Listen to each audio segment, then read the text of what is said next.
Murakoze ndashima Imana y'Umwami wacu Yesu Kristo.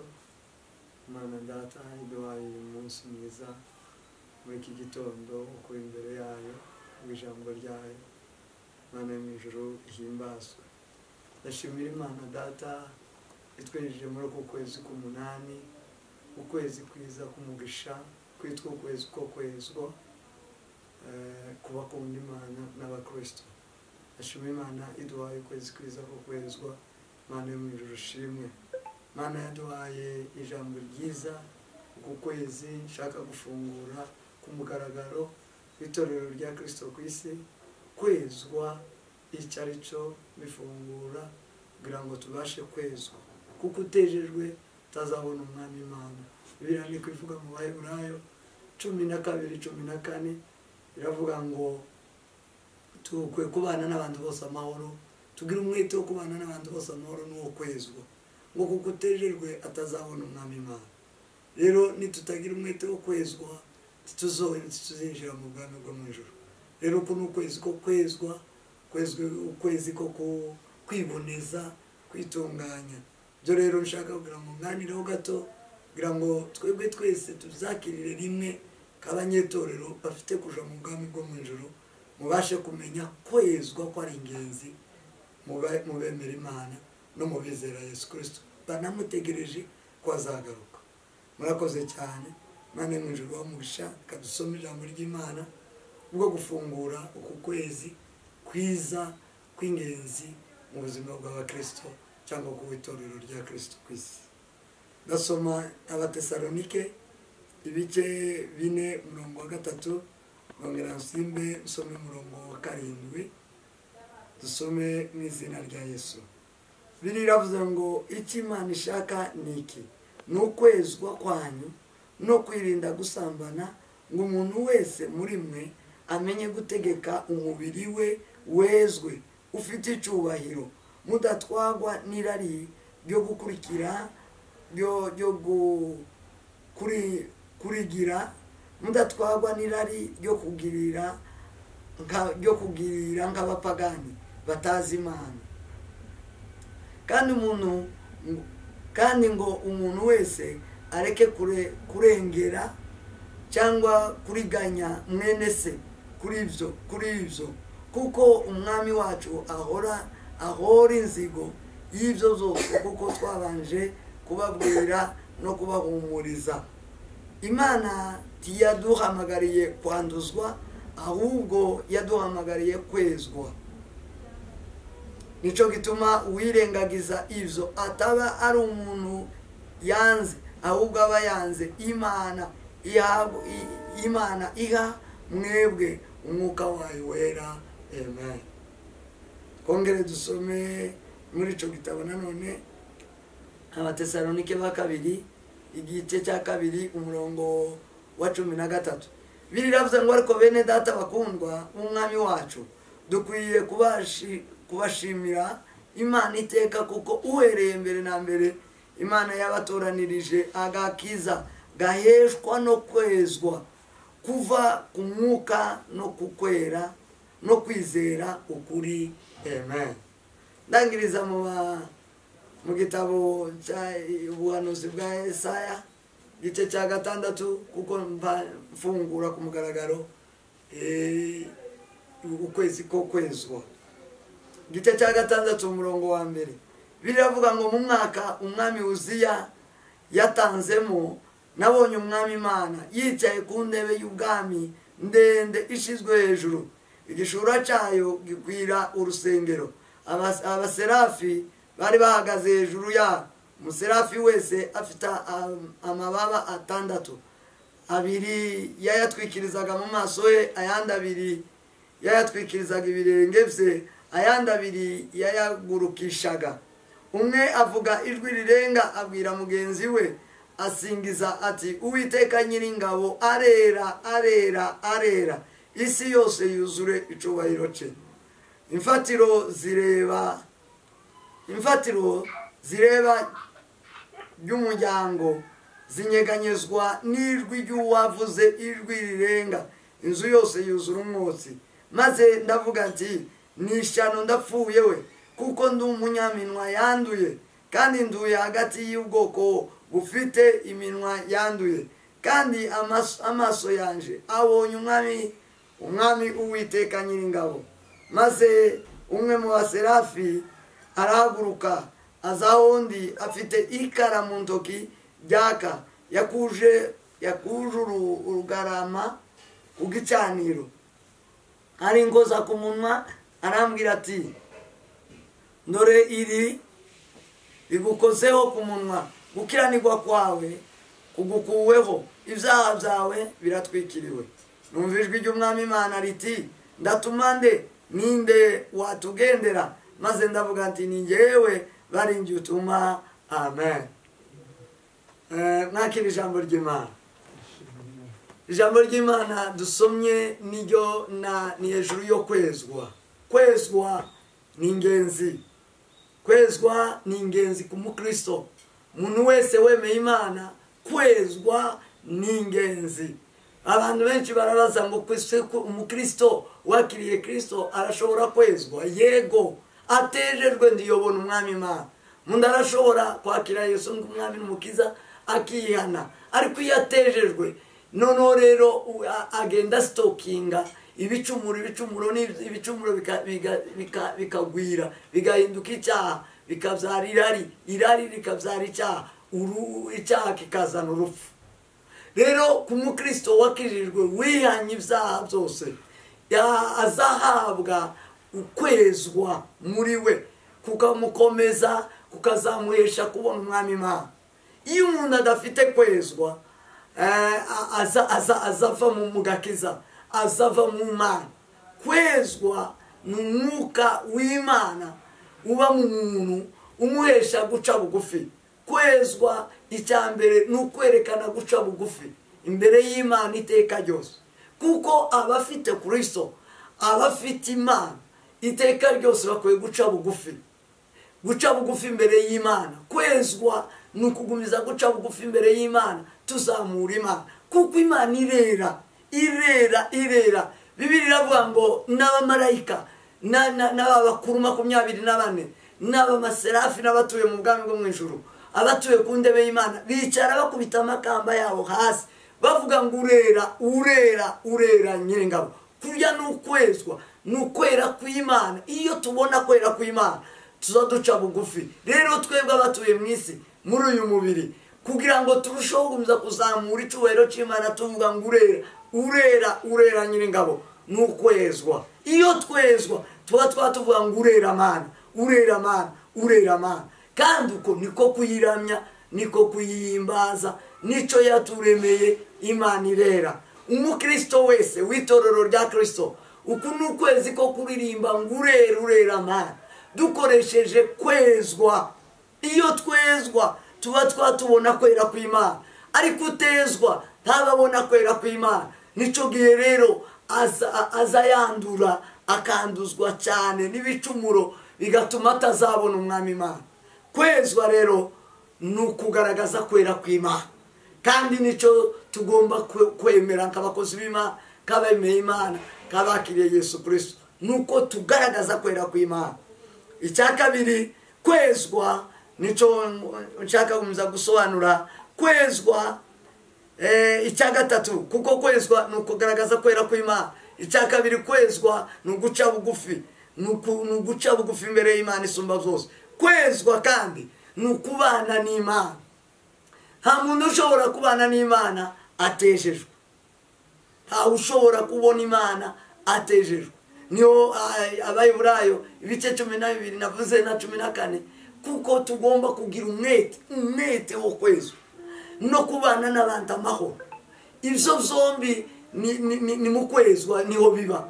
Iyo utejejwe ndi wobana n'abandi amahoro. Kwezwa rero ni ukubana n'abantu amahoro. Ikindi kandi kwezwa ni ukubona Imana, ni ukubana n'Imana, kuko utejejwe ntashobora kubona Imana. Rero kwezwa bisaba ko umukristo abigira mu mwete. Imana ishimwe yo mu ijuru iduhaye ukwezi kwa 8 ko kubigira mu mwete cyane wo kugira ngo twezwe. Umukristo utejejwe si umukristo, karabyikora karabyigira. Ariko umukristo umuntu ndaza byigira umuntu naza yigira uwa Kristo, ahubwo Kristo ni umugira we, abashije guca bugufi, abashije kwezwa. Utezwa ntazabona umwami Imana. Ikindi kandi kwezwa nico gituma Imana idukoresha. Imana ikoresha abejejwe. Iyo utejejwe Imana ntiyo gukoresha. Niyo twasomye igice cya 6 cya Yesaya. Yesaya yari umuhanuzi w'Imana. Imana yatoranije akiri muntu. Harahanura igihe kitari gito, ariko ngo azakugera igihe abona Imana. Yabonye Imana gute? Yejejwe. Yabonye Imana, abona kwera kw'Imana, asanga iwe ni umunyabicumuro, asanga iwe ntiyejejwe, asanga aranduye. Yesaya yabonye umwami Imana umwaka ngo Uziya yapfuyemo, ngo abona umwami Imana ahishurirwa kwera kw'Imana. Naho ubundi yarahanuraga, umuntu yohanura, umuntu yobwiriza, ariko atabona kwera kw'Imana. Umuntu yokora ino mirimo yindi yose atabona kwera kw'Imana. Kwera kw'Imana kuboneka he? Kuboneka kubejejwe. Hanyuma ukemerwa n'Imana, Imana ikakohereza umwuka wayo, umwuka uri buza kukweza, umwuka uri buza kukweza. Uwo mwuka uri buza kukweza, Yesaya ngo abone ikara, abone ufata ikara ngo ryaka umuriro aricisha ku minwa ye, ngo aramubwira ngo ibyaha byawe birahanaguwe, ibicumuro byawe biratwikiriwe. Yesaya rera amaze kwera, Imana yongera iramutuma. Hariho gutumwa n'Imana no gukoreshwa nayo. Gukoreshwa nayo, umuntu wese Imana iramukoresha, yaba umupagani yaba umukristo, yaba utejejwe yaba uwejejwe, Imana yomukoresha. Ariko gutumwa n'Imana, Imana ituma uwayo, umwana wayo, n'abandi irabakoresha. Abantu baratandukanye, hari ibintu baza bahuza, kuko biranasa nyine, biragoye cyane kubitandukanya. Gutumwa n'Imana no gukoreshwa n'Imana, kuko gukoreshwa umuntu wese arakoreshwa, ariko gutumwa n'Imana, Imana ntitumuwa utari uwayo. Imana yatumye Yesu Kristo, ituma na Yohana. Nico gituma Yesu yavuze ngo umuwabyayeho n'abagore ntawuruta Yohana, ntawuruta Yohana, kubera ko Yohana yari yaratumwe n'Imana. Umuwabyayeho n'abagore ntawuruta Yohana. Yohana yari yaratumwe n'Imana, yavutse ari muri mission, kandi arayirangiza ikora neza. Uko nugutumwa. Yesaya nawe nta muntu wotumwa n'Imana utejejwe. Nshuti bavandimwe, torero rya Kristo, ndasaba kugira ngo mugire umwete, mwumve kuno kwezi kw'Imana iduha, mugire umwete wo kwezwa, kugira ngo tubone Imana, tubone kwera kw'Imana, hanyuma Imana idutume. Yesaya ngo amaze kwezwa ngo humvikana ijwi rivuga ngo ninde ntuma. Aravuga ngo abarinjira utuma Mana ndi hano. Kubera kwezwa, Imana iragutuma, Imana iragutuma, hatuma uwejejwe, hatuma ucishwa bugufi. Nico gituma Yesu yabaye intumwa y'Imana, kubera kwezwa, kubera guca bugufi. Umuntu wese wezwa azakora ibyo Imana ishaka, ntazakora ibyo yishakiye. Abezwa bose bazabakora ibyo Imana ishaka, ntibazabakora ibyo bishakiye, ntibazabakora ibyo batatumwe, bazabakora ibyo batumwe. Rero uku ni ukwezi ko kwezwa. Kwezwa niko kuduhesha gutumwa n'Imana. Kwezwa kandi, kwezwa ni ukuzirikana, kwitandukanya n'ibindi cyangwa n'abandi. Uwezwa wese ni uwatandukanijwe, ni ugutandukanywa. Abanyisirayeli bejejwe batandukanye n'Abanyegiputa. Abe mu isezerano risha bezwa batandukanywe n'ibyaha. Bibiliya iravuga ngo, Timoteyo, Pawulo yandikira Timoteyo, aramubwira ngo mwitandukanye n'ibitagira umumaro, nibwo muzaba igikoresho gifitiye nyiracu umumaro, kugirira Imana umumaro no kugirira Data umumaro, wadutumye, waduhamagaye, waduhamagaye akadutoranya. Ni ukwezwa. Iyo utejejwe, iyo udatandukanye, tiwogirwa igikoresho gifitiye nyiracu umumaro. iyo utandukanye n'abandi Bibiri ivuga mu Bakorinto, Paulo yandikira Abakorinto igice cya 6 umurongo wa 17 aravuga ngo mwitandukanye n'abandi. Umuntu wese aba afite umwihariko, aratandukanwa. Kwezwa ni ugutandukana n'ibidashima Imana, n'ibitaramya Imana, n'ibitari iby'Imana, n'abatari Imana. Tugatandukana character, imitekerereze, imivugire, imyambarire, imibereho itandukane. Iyo twezwa tuba turimo dutandukana n'ibidahimbaza Imana, n'ibitagira umumaro, n'ibitari iby'agaciro. Amen. Nico gihe cyo duhinduka akanwa k'Imana. Bibiri iravuga, Imana ibwira Yeremiya, iramubwira ngo ati utitandukanya tashobora kuba akanwa k'Imana. Ariko ngo nimutandukana n'ibitagira umumaro, nimukura mu akanwa kanyu nigatandukana n'amagambo y'amanjwa, nimutandukana muzaba akanwa k'Imana, uzahinduka akanwa k'Imana. Guhinduka akanwa k'Imana, guhinduka kwitandukanya n'ukwezwa, kugira ngo tube abatandukanye, tube ab'ijuru, tube abaja mu bwami bwo mu ijuru. N'ukwitandukanya. Umuntu wese kwezwa niko kuza kuduhesha gutandukana n'ibitagira umumaro, niko kuza kuduhesha kutabanka abandi, kutabanka abisi. N'ukwezwa. Kwezwa ikindi kandi kwezwa, umuntu yezwa ari uko afite ijambo ry'Imana riri muri we. Iyo dusoma Yohana 15 umurongo wa 3 ngo bezwa n'ijambo n'ababwiye. Iyo twabwiwe ijambo, iyo dufite ijambo, nibwo twezwa. Abatagira ijambo ntibazabezwa. Rero bivuga ngo n'abakristo, n'ababa mu ikanisa, n'ababa mu ijambo ry'Imana bakwiye kwezwa. Ubwo n'urwego rwiza rw'abana b'Imana. Kwezwa, Bibiri iravuga ngo n'umuzabibu w'ukuri, Data ni uwuhingira. Ishami ryose ritari muri we ararica, ariko ngo iriri muri we arirushaho kuriraho amahage kugira ngo rirusheho kwera imbuto nyinshi. Aravuga ngo abo bazezwa n'ijambo n'ababwiye. Iyo dufite ijambo ry'Imana, umuntu wese wumva ijambo ry'Imana akaryishimira arezwa, kuko ijambo rimurimo rifite umumaro wo kweza, rifite igikorwa cyo kwezwa. Umuntu utagira ijambo ry'Imana muri we ntazayezwa. Umuntu utagira ijambo urigira ku kanwa, urigira mu cyoza, urigira by'imihango, uwo ntazayezwa, ntiyemera guca bugufi ngo yezwe. Ariko ufite ijambo rya Kristo rimufitiye umumaro ryo kumweza. Uko tugira ijambo ry'Imana niko twezwa. Uko ijambo ry'Imana rituye mu mitima yacu niko ritweza. Rero kwezwa n'abafite ijambo ry'Imana mu mitima. Rero torero rya Kristo twagize umugisha wo kuba mu nzu y'Imana, wo kuba mu itorero, tukaba twarariye ijambo, twaba twarigishijwe ijambo. Nitwemere twezwe.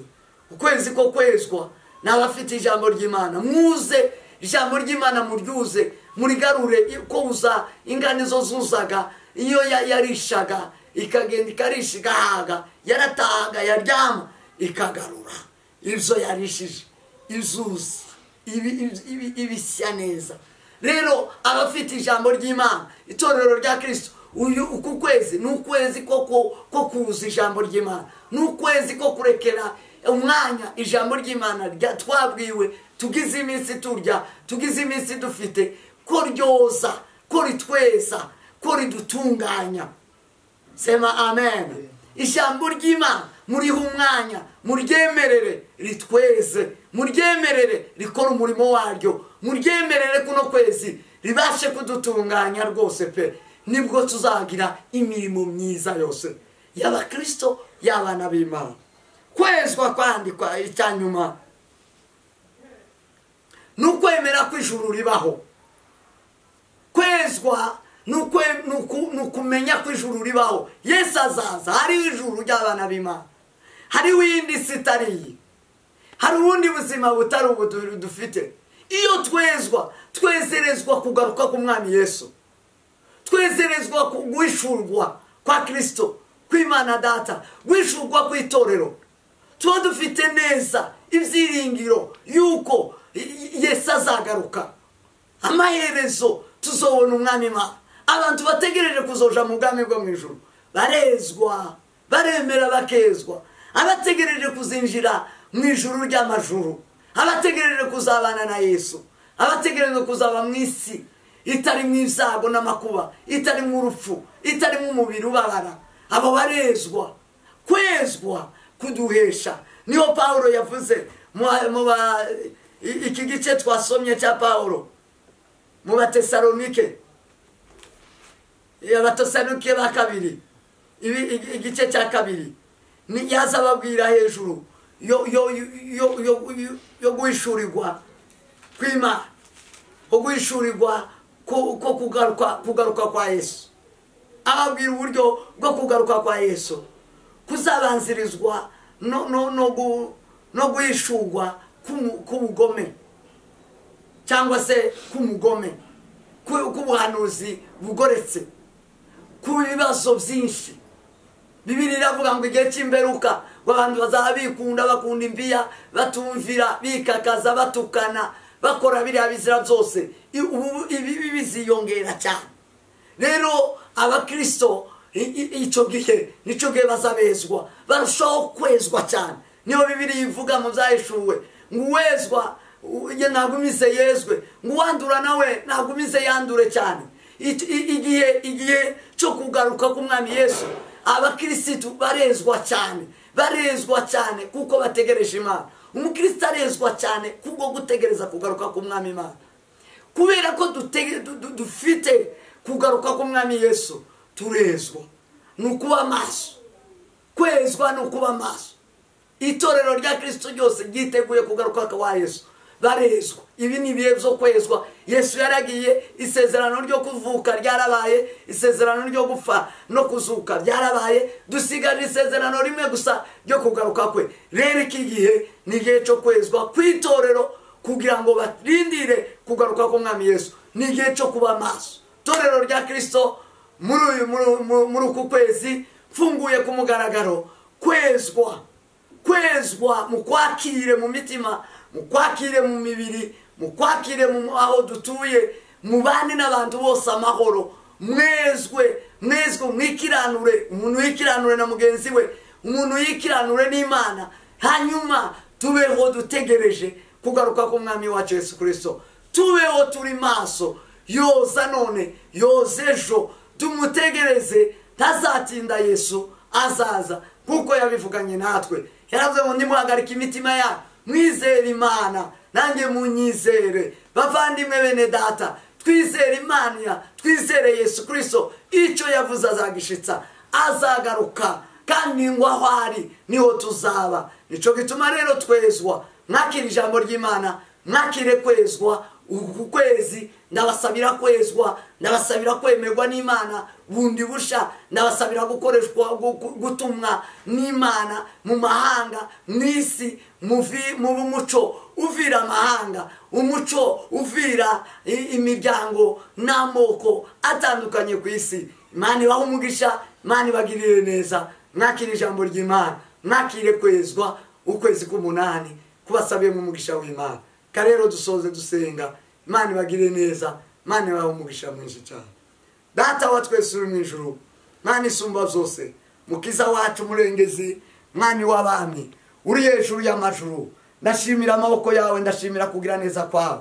Ndagushira hejuru Yesu Kristo kubw'ijambo ryawe ryo kwezwa, kubw'ijambo ryawe ryiza. Mwami Data, ngo twezwe mwami Data, imitima yacu yezwe, twoye kurangara. Mwami Yesu nyiribihe, twezwe, twirinde. Kwezwa no kwirinda. Iyo umuntu yezwa mu gitondo, akezwa nimugoroba, akezwa mwami Data buri gihe, aba ngo arinze umutima we, aba arinze ubugingo bwe, aba aburindiye umwami Yesu, aba aburindiye ubugingo bw'iteka. Niko Yobu umukiranutsi w'Imana wabayeho mu gihe cya Usi. Bibiliya iravuga ngo buri mugoroba yagiraga ngo igicaniro ngo cyo guca bugufi cyo kwezwa, ngo akavuga ngo hari abana be niyo yiriwe n'ibyo bari barimo boba bacumuye arezwa, ngo agire ibyiringiro bizima, agire ibyiringiro bifite ubuzima. Mwami data nico gihe yavuze aravuga ngo afite ibyiringiro kwa maherezo azabona Imana n'amaso yataraye uwundi kubera kwezwa kwari gutuye muri we. Mana ndasabira itorero rya Kristo ngo ryezwe, ryemere ryakire kwezwa, yakire uyu kwezi, ukwezi ko kwezwa, kukwezi Mwami data kukubasha guhagarara bashikanye badatsinzwe bategereje Umwami Yesu. Mana nyiribihe duheze kwezwa ngo abana b'Imana, abana b'Imana aho bareberwa, abazinjira mu bwami bwo mu ijuru, abafite ijuru Mwami ng'umugabane wabo, abafite ijuru ngo abazaritehamwe ari gakondo yabo. Mwami data nabezwa, hesha Mwami data itorero rya Kristo kumva ijambo ryo kwezwa ribe muri bo. Mwami data ribagwiriremo icubahiro k'ibitsimana none n'ibihe bidashira, ni mu izina rya Yesu Kristo dusenze twizeye iteka ryose, amen. Mani baumugisha, Yesu abagire neza, amen.